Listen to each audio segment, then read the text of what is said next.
Totoo po ba ang purgatory? O purgatorio?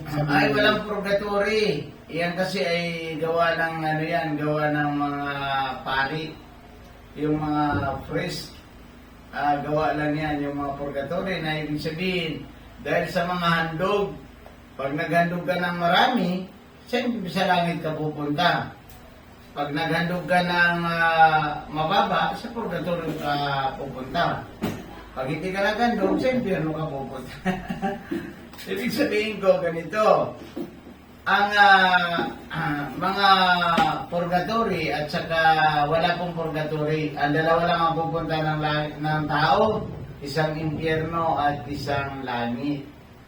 Ngayon, ang kondisyon ng Diyos, ang sasampalataya Randy, may buhay. Ang hindi sasampalataya, wala.